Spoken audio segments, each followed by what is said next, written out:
Let me ask you this on the same neighborhood question. Yes, sir. There's usually two things that come up. The dogs, which I think you've covered well. What about a nosy neighbor? If you're going through a neighborhood and you see someone, looking out the window at you, or maybe they walk out their front door to look at you, is that a deterrent? Oh, most certainly. I applaud the efforts of Neighborhood Watch, because there have been so many times that I've gone and cased a neighborhood and stayed away from that neighborhood because it was obvious to me that there were people out walking, that they had the VIP program, and it makes a lot of difference. It'll totally deter me from even going anywhere near that neighborhood. Really?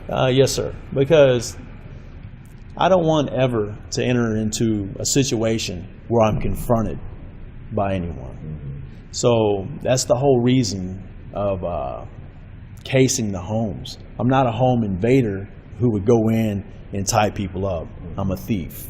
I'm not proud to say that, but that's what I am. I'm a thief.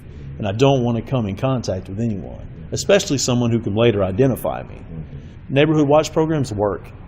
People may say, no, they don't, or he's been told this or that, the other to say it, but no, I'm speaking from my heart. I'm telling you that I went through Allen, some parts of Allen, and saw the VIP program and got away from it. Some parts of Plano and got away from it. Some parts of Richardson, I don't even go in Richardson because people in Richardson are so aware of who doesn't belong in their neighborhood.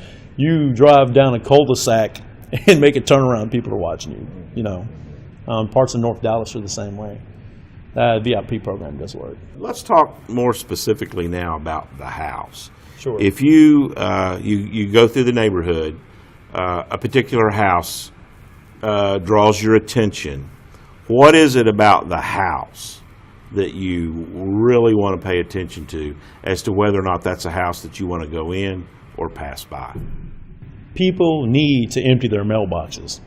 People need to have their neighbors pick their older newspapers up out of the lawn. Even if they're not there, for most burglars, I won't go in a home that doesn't look manicured because I don't believe that the people there have the money to manicure the lawn. Therefore, they don't have expendable income.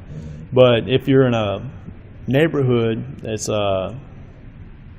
median income's probably $250,000 between the spouses a year, and the yard's not manicured, I just think they're on vacation. And I will go to that house. So picking up the mail, making sure that your neighbors take care of it. Also, like with their trash cans and stuff, instead of pulling their trash like on trash day, that's like a big thing. You can go through and see who's home and who's not just by the trash being there or not, by driving down the alley and looking. That's a big thing. From my perspective, I'm a personal trainer. That's what I did besides crime. I jog a lot. So it would be nothing for me to go through the neighborhood and not be noticed. I mean, I have tattoos, but I wear long sleeve shirts that wick moisture, so you really can't see my tattoos. If you stop me, my vernacular is not that of the common criminal. So with that said, I would case neighborhoods on foot by jogging or walking, and look at homes. And the homes that I'm looking for specifically have mail, specifically have newspapers.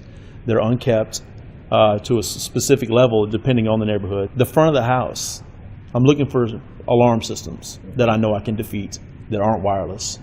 If they're wireless, I'm not even going to attempt it.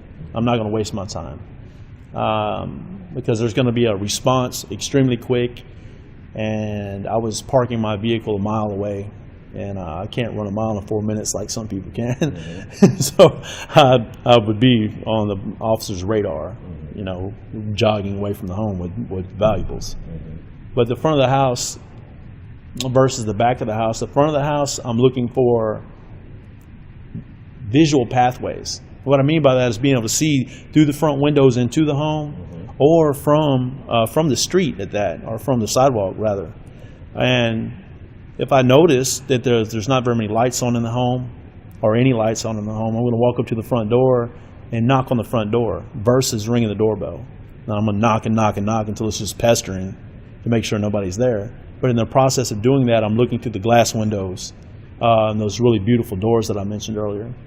And I'm paying attention to reflections and shadows inside the home. You can't do that when there's lights on in the home. I mean, I know that Neighborhood Watch tell people you need to keep a light on your home when you're not there, and that's true. because it's a deterrent. But don't put the light on in the front room right by the window. Put the light on in the center of your home where it's not easily seen, because you may be a person may be occupied with the internet or television or movie or headphones, and if I can't see shadows coming from that light, it makes me weary. And I don't do nighttime burglaries. I do daytime burglaries, but you can still see into a person's home and see light. And it makes me as a burglar weary to go into that home.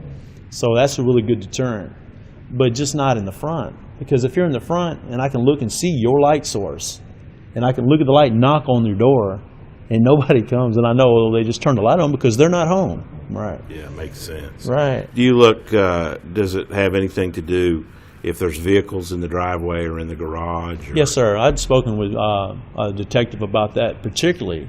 If I see a vehicle parked in the driveway or in front of the home, I'm most certainly not going there. It's a waste of my time. Why would I do that when people that aren't home generally don't park their cars in front of their homes? Right. And as I said, I didn't want to come into contact with anyone. Yeah, that's a major deterrent. Also, there's small appliances that people can buy that are timers. They can turn their lights off and on.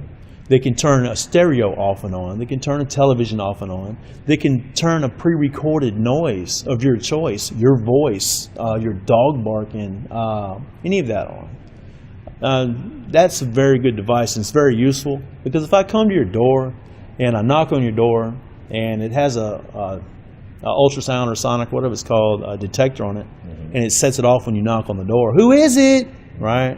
I'm like, well, lots of times I'll walk away from the door before anybody even gets there because I don't want to be seen. So it would deter me from actually going to that home.